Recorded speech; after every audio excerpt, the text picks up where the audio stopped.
All right. And there we go. And go. So, all right, everyone, welcome to Free Markets Green Earth episode number 49. I'm Nicky P here, as always, with Ben, the Liberty Hippie. How are you doing there, Ben? I'm surviving. I'm surviving. That It's can't been a wild time, but we're alive and well. that cannot possibly be. We started the month off putting near 20 chickens in the freezer, and I think we hatched 10 chicks today or yesterday. And I'm a bad cat owner, and You chopped up neglected the to get cat? I neglected to get my cat spayed. We were going to, and then the whole Coov thing came down, and Bob Barker's rolling in his grave right now. We had 5 kittens the other night, so we're living in like placenta and everything else right now. It's wonderful. Interesting. Oh, we're good. We're good. Right? And if anybody wants a free cat, let me know. So today's episode is going to be an interesting one. I'm going to just leave this cat shit alone. Because that's what you do with cat shit. You leave it alone. If you touch it, then you get the worms and you get the crazy. You don't even have to touch it, man. You just got to breathe that in. No, it's crazy. Isn't it terrifying that we live with these things? It is. It is. We're think about that, man. we're all insane for living with cats. Even not just cats, but like all the things that we live with and eat daily that could kill you if you don't prepare them right. Like the fugu It's just fish? like, but like kidney beans. If you don't soak kidney beans, if you eat like kidney beans have a toxin in them that can make you really ill and even kill you, and yet we eat it as normal. It's just culturally we've figured it out and it's accepted now, and that's okay. It's wild. I'm going to be honest. I do wonder about kidney beans when there's perfectly good navy beans to be eaten. Like whatever floats your boat. I sprout all my beans, so I don't have to worry about that. So today's episode is actually going to be an interesting one. It comes from a friend of mine, Jimmy B. Jimmy B's a cool bass player cat that I know through some other friends of mine. And I posted today just asking anyone, I'm looking for good questions in regards to the environment and things that people wonder about. And he asked me what I imagine was a very derisive question, since me and him tend to have very different politics. And the question was, what would it take for science to be taken seriously? My response is be more specific, because science is a method of discovery. And when it starts sounding dogmatic and disincentivizes asking questions, is it still science? And his response is, well, presented with overwhelming evidence and 1,000-page reports, approved and peer-reviewed by the entire world scientific community, how can one not sound dogmatic? And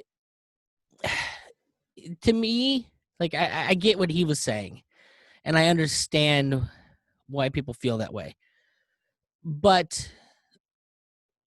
I couldn't very, very quickly illustrate the problems, because there's a lot of them in exactly what he said.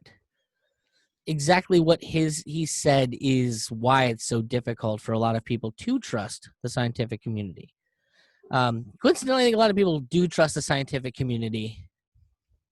The problem is we're not all scientists, and so in our hyper polarized political world, it's difficult to detract the science from the scientists. And then you add another layer of abstraction that when we read science, we're reading it through people that don't understand the science and have an agenda to fill is why they're telling us about the science in the first place. An example, the media. So what I really came down to is that the issue isn't necessarily the science, because people tend to trust the science.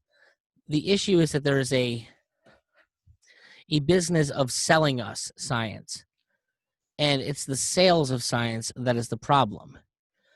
And hopefully today we're going to illustrate why some people have such a difficulty just carte blanche taking what people say is truth when it comes to, say, the scientific community. So what are your initial thoughts, Ben? like I said with the kidney beans, right? So many people just take kidney beans and they're safe to eat. It's just something that it is the way it is. But then when you dig a little deeper, you find out that culturally, we accept this, we believe this when they're safe, and really they're not. There's something else there. Um, and it's the same way with science. I think like we look at things, we take things, and we, they become truth. But if you dig a little bit deeper, there might be something more there, right? And a lot of that information that might be scary, that might not, fit the agenda, the narrative, gets kind of pushed to the wayside and tossed out. I'm curious. I doubt there's. I don't know the stat, and I don't know if there's a poll out there, but it'd be interesting to see the number of scientists that just take science at its base and trust other scientists blindly, right? It's kind of be an interesting thing to see. I would imagine no But scientist I trusts don't know. I anyone think blindly. Like that's the whole point. You write papers to call into question the things that other people have said. right. The idea is science is ever evolving. You poke holes in it constantly. That is the point. And I'd almost say like non-scientists have gotten too involved in science. It's become so politicized that we feel like the laymen have shit that we should be able to say on the scientific method. Like I feel like it's people that aren't scientists that want to put the kibosh on the poking holes part of it and just stay with the things that we believe already. I think that's I think that's something that's almost bigger than science, right? Like we've our education system is set up to, you know, become an expert, right? I'm an expert in teaching because I have this fancy little degree. I have a couple letters I can stick before or after my name. I have a certificate from the state that says I can do this. I'm an expert plumber because, I can do all these things and the state gave me this piece of paper, and we trust those experts. You don't think about them. And it's the same way with scientists, right? They have a special class. Then, well, you can't question them. They're scientists. They've been to school. They did all this, and they know how to do it. That I think it's bigger than science, but it encompasses science. Well, You and know, and so when I brought this topic up, one of the things like I kind of threw it in as an afterthought, but like what you said goes perfectly in line with it. Um, if you go check the notes and the links and stuff, I have a link to Michael Malice's The New Right. And it's a book where he talks to some pretty unsavory characters. But the thing that's important that book really kind of talks about is a carte blanche rejection of authority, of the people that claim authority. That the one thing that the new right all seems to have is that they don't believe the system. They don't trust it. There's something fundamentally wrong. Now, you can go and say, well, they're all stupid, but there are some serious academics that would fall way on the other side politically. And the fact of the matter is that it's a pretty even split of people that don't toe a quote unquote liberal agenda. That's not necessarily what I feel, but that's, the idea behind it. So it can't be that 50% of like everyone on one side of a political spectrum is a total fucking moron, right? depends who So, you ask. It depends who you ask. well, There are some people, no doubt, that feel that way. I But imagine there's people on both sides that feel that way. of course, of course. And a lot of it boils down to the problem of authority. When you say you're on the right side of things, and then you look over at universities, which are unequivocally staffed by people of a political persuasion. So all of our institutions of learning tend to veer politically to one side or one side versus another. So immediately you have something that puts distrust because you're ingrained not to trust people of a different political bent than you are. So it's the first problem you have to get Yeah, over. And I have another article on here from like 2017, and it's called "People Trust Science, So Why Don't They Believe It?" And one of the interesting points that it brings up is that so within science, you have people that, if you're on the right, you tend to not believe that man is the basis of climate change. And you can feel however you want to feel about that. We've been pretty clear, I think, on how we feel about it personally. But you can go to the other side, and the left wing will carte blanche not believe anything you have to say about nuclear energy. Like, all the science says it's safer than most of the shit we use now, but they've refused to listen to those scientists. And it's all based on political lines. So the first issue that we have in like people believing scientists is that, well, what is the science ideologically aligned with me? That's the first thing we have to get out the gates.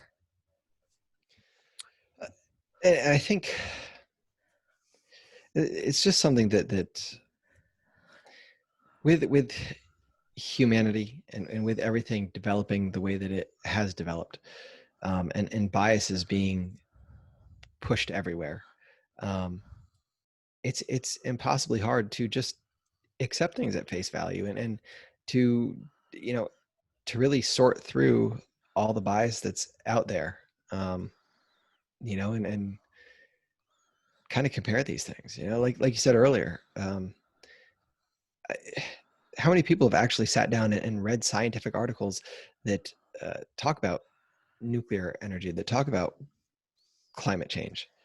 You don't. Everybody sits down. Where's the too long didn't read version? Somebody spit it out for me. But even who knows that, what... the fact of the matter is, without the education, could you make sense of it? But the idea is that when you hear about an article, you're listening to a journalist tell you what an article says. You're not actually listening what the article says. And that is, in the climate change, one of the things that they love to tout is the 77% of climate scientists agree that climate change is man-made. And that figure is hilariously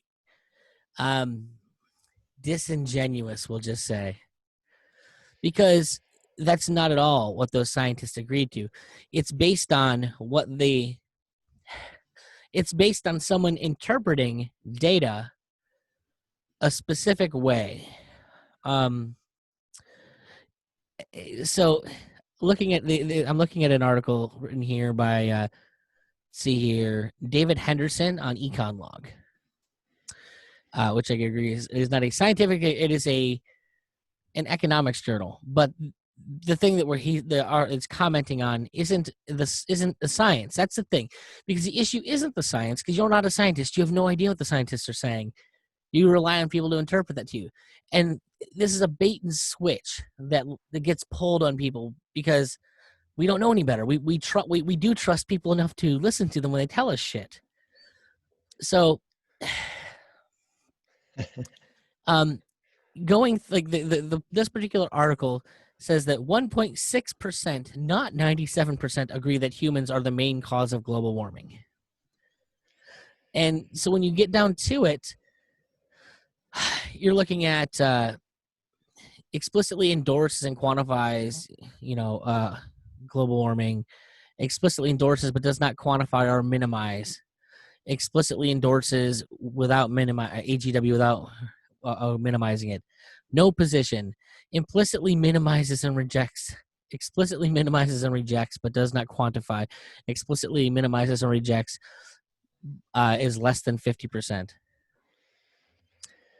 So 64 out of 11,944, or 0.5%, take the view that humans are the main cause of global warming, if you actually do the numbers from the study that they pulled this all from. But this is the thing, right? If you read that article and down at the bottom, what's the comment is, update, commenter so and so said that this argument is wrong and has been debunked several times, and she threw out some articles that go there, right? But and then he says, and I don't know because I didn't actually go read the articles, but like if you read the articles, they don't actually debunk the argument, and that's what it always ends up as, right? This is literally somebody looking at the raw data. That's the point. If you get to the data, there's always an interpretation of what the data says. Right. And And all that, every single time, that data is when you interpret it, I don't care who you are, I don't care how black and white the data is, there are some of your biases slip in, you know, like sometimes that happens. Like I don't know, I have a hard time, and maybe that's just me, like, you know, I think everything's like malleable, but it just, it depends on your perception of things, sometimes, even with the numbers, how you want to read them, you know. well, as I said, somehow someone came up with it that like they can report 97%. They can say that. Now, granted, that's not what the numbers say, but there's some way that they can Right. justify saying that to themselves, and it's probably it's almost always some kind of semantic thing, and that's the big thing. Like, it's a sales game. They're selling Yeah. people on something because there's a reason they want to sell them on it. Like, if you believe that man-made global or man-made climate change is the biggest thing in the world and everyone needs to be dealing with it, then of course you're okay fudging the numbers. And you know, it's what is it? We've never seen him do that before, have we? It's true in spirit, if not factually. It's the same shit that they claim that Trump does, and that Trump claims that like the Ocasio-Cortez of the world do. And the reason they claim it is because they both do it. Mm-hmm. It's true in spirit, if not in reality. So we have here an example of them using numbers to say something that is just factually not true. But you have on top of that the fact that, and I don't know how many people are aware that this is a thing because they sure as fuck don't talk about it, but it's big enough a thing that it has its own stub on Wikipedia, and it's called the Replicability Crisis. And what the replicability crisis is that there is a very, very large percentage of scientific studies that are not repeatable. Right. They've never been able to make them do the same thing twice.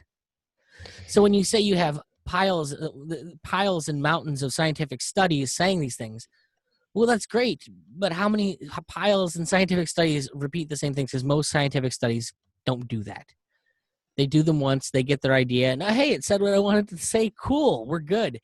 And then the incentive isn't like, the current incentives aren't actually to poke holes in somebody else's theory. It's to come up with your own theory about something and make yourself an expert in something that nobody else is covered, as opposed to debunking or agreeing with somebody else. Because nobody cares if you're on the paper that agrees with somebody else. They care if you're on the thing that proves something completely different.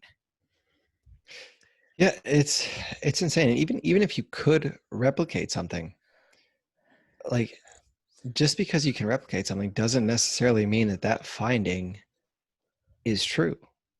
You know, like, if I don't know, I'm trying to think of an example, and I can't. But you know, if I make an experiment and I do it, and there's some problem in my methodology, and you do the same thing, like, you're gonna get the same result, and you did the same mistake I did. You know, so what if you replicate a bad experiment? You know, and you won't find those problems, and some of those problems we don't know. We're operating under a paradigm that, like, we think is correct. We also thought you could feel bumps on people's heads and tell things about their Well, intelligence and their life. We thought we were the center of the freaking universe for how long? I mean, like, well, you know. and we've already established that politics, ideology is so intrinsically linked to what we believe that there's a good chance you'll never see the issues with with someone that agrees with you because you don't want to. It's cognitive dissonance. It'd be painful to deal with, so you will just not see that psychologically. That's the idea behind all these sciences, that you're supposed to bring in everyone that says shit differently and say, fight it out. The best data, the most data wins. But we're now being told that we're not allowed to question data. You have to believe the authoritative science. In particular, the global warming thing, they have to say, they say 97% of people agree because they want us to not question it. Like, they don't want people looking at it because there's a lot of money in green technology. There's a lot of money to be made in carbon credits. There's a lot of money to be made in all of that. There's a lot of power to be garnered by forcing people to move to new technologies. Yeah, and that's there's a lot there with that. And to kind of go in with this whole ideology thing, this isn't sciences. This is going to be the sociology field, which is a little different in how it works. But this is something like when you say people agree, like because we're talking so much like about the interpretations of what scientists said. If you're unaware, there was 3 scientists a couple years ago that just wrote up some of the craziest papers that they could come up with. Like they're taking like chapters from Mein Kampf and making fake scientific studies of like gay dogs at dog parks and shit like that. Yeah, remember that? Ultimately, they were like removed I think they were removed as professors because when they eventually were found out after they got a bunch of these fake papers actually put into academic journals. Now, some of the journals I think are kind of ridiculous that these would even be academic journals, but they are. What These are quote didn't? unquote peer-reviewed articles.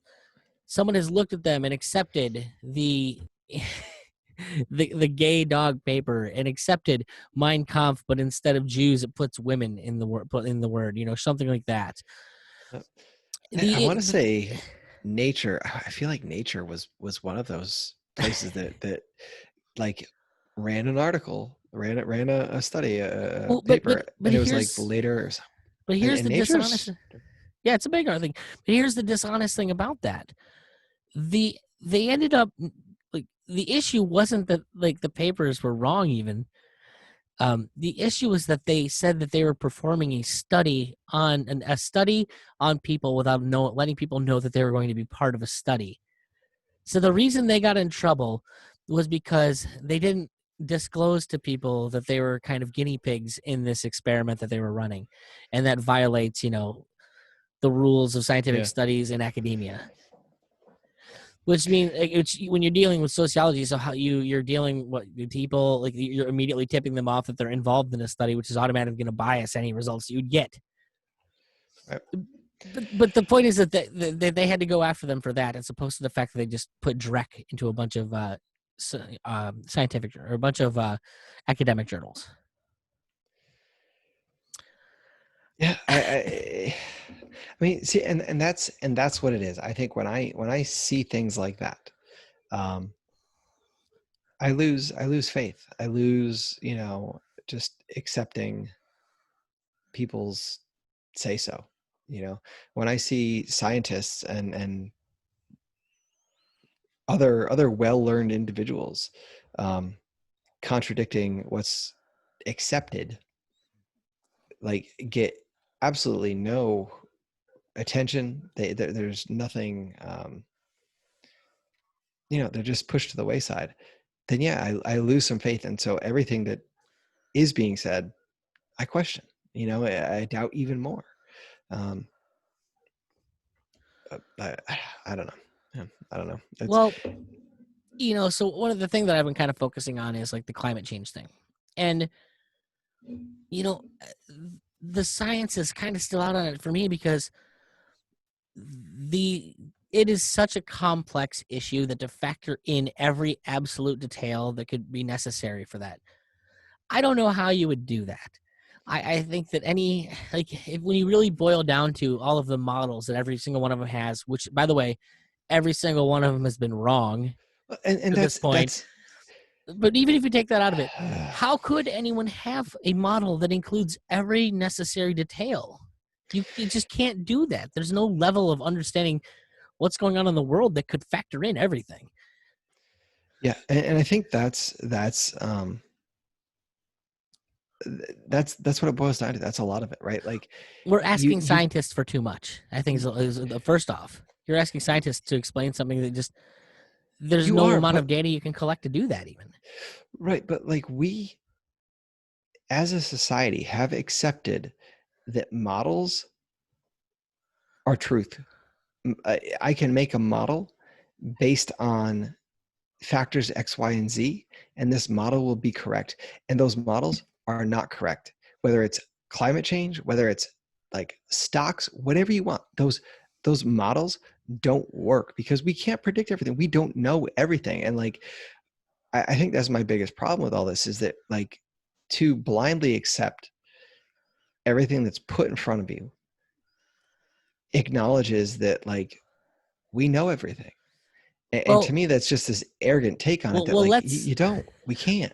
But You even don't know that. all the factors. You can't measure all the factors. Let's fast forward, okay? Let's fast Sorry. forward. No, no, no. You're good. But let's fast forward to what we've all just gone through with the coup, and How's that model? yeah. How is that model?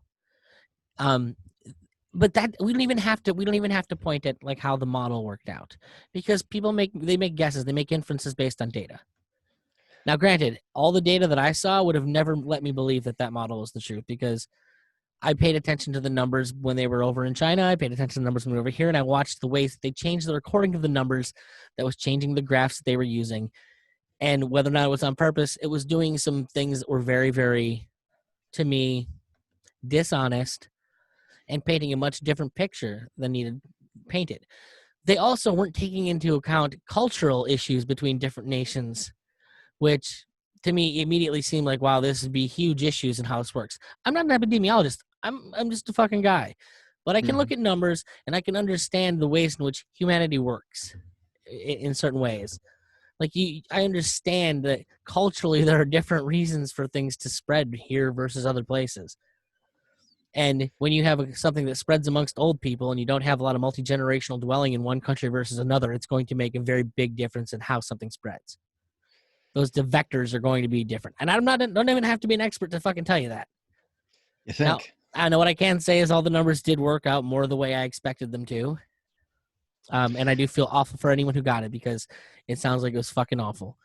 I do not believe it's not something that is real, but to what degree and what it is, that science will figure that out over time. But Yeah, but will it though? Will it? I think absolutely, dude. I think there's a lot of people that want to know the truth. The problem is that this whole time you've been told to listen to the experts. Now, which experts? Because the entire time there are people on both sides of the arguments Yep. telling you one thing. They're telling you various things, often competing things. And there was certain experts we were supposed to believe and certain experts we weren't supposed to believe. Now, even if that wasn't the case, we know for fact that the World Health Organization and the CDC both actively did things for political reasons to both lie and obfuscate what was going on to the people. And these are the scientific experts that we're supposed to listen to, who, for political reasons, have stepped in to tell us straight up lies. The masks Yeah. thing was a blatant lie for one reason. Well, we're afraid that you're going to use them up and the doctors won't have them. Like that is a truth that they Yeah. lied. And these are the people that, like, you say, well, listen to the experts, listen to the scientists. When are people going to believe scientists? I guess when they stop lying to my face for political reasons. That's when people will start taking them seriously. And I think it puts all of us in a quandary, because the fact of the matter is because of the politicization of our culture, it makes it very difficult for something that should be super easy to do. We should all be able to listen to scientists and go, yes, I trust you because you're someone that has done the work. I'm not an expert. Yeah. I don't have the time to be an expert. We have division of labor so that you can be an expert. But when that whole thing is tied up into a political game, Yeah. we all lose the ability and the value that presents to society, because what the fuck does it mean? Yeah. And that's it's it, and that I think is one of the interesting things about science, right? And then maybe it's a discussion for another day, but how do you do that, right? Like, because right now, how do scientists get funded, right? They get a grant from the government. They get a grant from their university, which gets grants from the government. Um, Oh, or and so they're, yeah, right. or they get money from billionaires that have vested interests in things. So right, or that, right. And okay, so in our world, we're going to privatize science, and where do they get their money from? It can be kind of the same thing, right? A billionaire or a company or somebody that wants to figure it out. again, But they're you know going what to I'll have say? vested interests, But that right? still happens right now. That still happens, It does. and those same people can then lobby governments to take the force of militaries to push that on people. They can take governments to force those ideas on your children in schools. They can No doubt. take away your ability to question. That is the problem. Yes, a lot of people have really bad ideas. Now, granted, I would also say you're never going to have people that are ultra billionaires in a world where they're not using government monopolies to become ultra billionaires. Neither Totally here true. nor there. Why, for the same reason, I think that nuclear weapons wouldn't be a problem in an anarchic state, because no Yeah. one would get fucking wealthy enough for. No one's going to waste money on that shit. There's way Yeah. better ways to do that. Yeah. Uh-huh. Like, let's be honest. If you didn't have governments to spend money on like nuclear weapons, you just wouldn't do it. Yeah. No. Eh, So can we ever can the state of the world now, can science ever really be truly unbiased or honest or It can never be unbiased. We know that for a fact. Nothing can be unbiased. The best we can hope for is people allowing us to see their biases and allowing for the dialogue and the dialectic to examine itself, allowing people with varying ideologies to look at each other and say, okay, well, these are the things that I see from my worldview. That's the issue. That's the core of the issue, is because the politics is so ingrained in it that you have one side telling the other that you're not allowed to participate in this because we think that your science blinds you to your ideology blinds you to the science. it's curious. I wonder if, like, the some of the scientists that do the climate studies that I don't know. I wonder if they sit down and have a drink at the bar when my model says that your model is wrong, or when my study says no, humans are not a problem. Um, do we sit down and have a drink and talk about our differences, or I wonder if they're as polarized as the rest of society. Well, I mean, so the thing is even with that, like, this all depends on what you're basing your questions on. Like, the Yeah. fact of the matter is, you're already making jumps and leaps to say that global warming is inherently bad, because warmer weather does tend to make shit grow better, Yeah. and human beings tend to survive better when we're not freezing our nutsack off. So, the fact that human population has exploded as the Earth has gotten warmer seems to belie the fact that temperatures are bad for people. Now, does it mean, will things change? Absolutely. But you're automatically making ideological assumptions by saying that that is inherently bad. There's no way that you can know that it's inherently bad. Yeah. Now, once again, I will say that I'm a huge, huge stump for biodiversity and the value that that brings to the world, and anything that can fuck that up, I have my questions about. But I see many things greater than global warming fucking up our biodiversity issues, namely our uses of chemicals. So, Yeah, no, just okay. to throw my stump in there.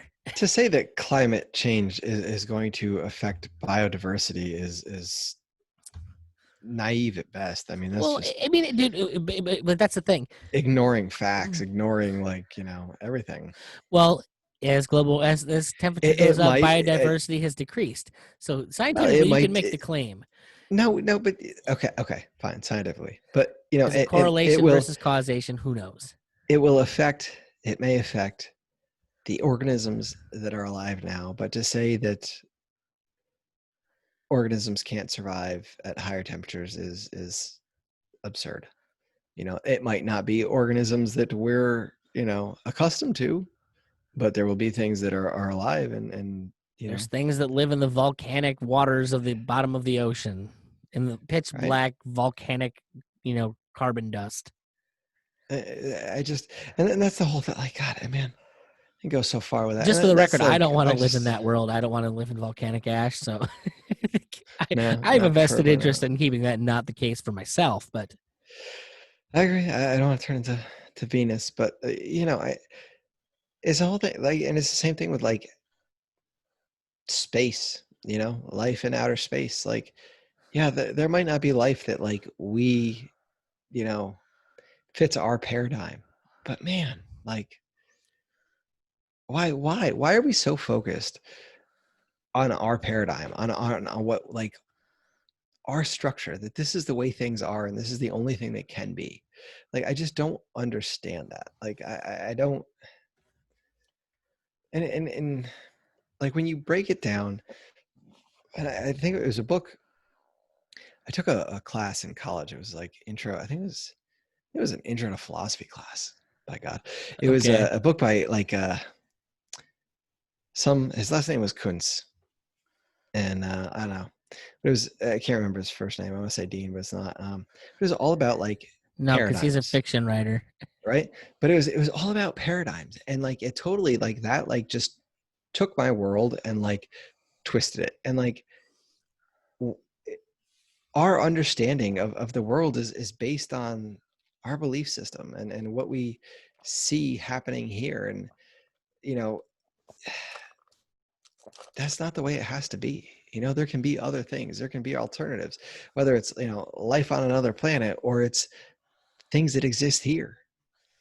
You know, and the fact that like we cannot accept that we don't, that's not a bigger part of the conversation, that it makes me, I don't Well, know.